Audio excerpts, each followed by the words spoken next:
Magda eren dos joves amics que els agradava molt llegir llibres d'aventures. Sempre havien desitjat ser ells els protagonistes d'una aventura. L'aventura improvisada.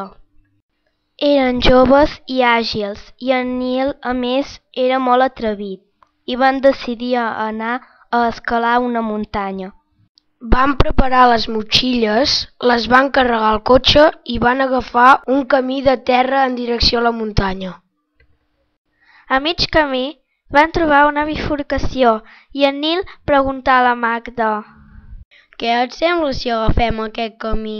Sembla que va més directe i arribarem abans». «Vols dir que no ens perderem?» «No tinguis por, segur que per aquí arribarem abans», decidí en Neil. Van agafar la drecera, però al cap de poc van quedar sense gasolina i van decidir deixar el cotxe i continuar el camí a peu. Van arribar al peu de la muntanya molt cansats. Ja començava a ser fosc i van buscar un lloc per passar la nit. Van trobar una cova, van descarregar les motxilles i amb una mica de llenya que van trobar van fer foc. Es van posar a dormir dins la cova, fent servir unes fulles per matalàs. A mitjanit, en Neil tenia ganes d'anar al lavabo i es va endinsar per la cova buscant un lloc apartat. Com que tot era molt fosc, no va veure una pedra, va ensopegar i va caure per un forat que semblava no tenir fi. Auxili! La Magda, en sentir el crit d'en Neil, es va aixecar i va anar a buscar una cova endins amb una llanterna a la mà. Va trobar el forat. Va baixar molta preocupació, però una pedra de la paret va caure i ella darrere seu. Ai! Els dos van quedar inconscients.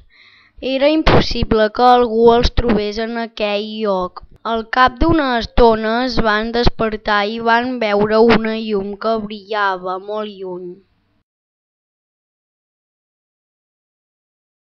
Van seguir el passadís i van anar a parar en una espessa selva, amb tants arbres i matolls que gairebé no podien avançar.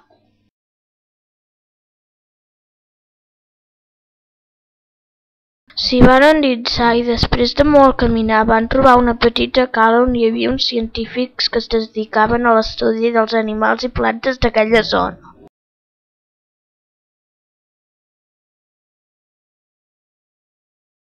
Us van explicar el que us havia passat.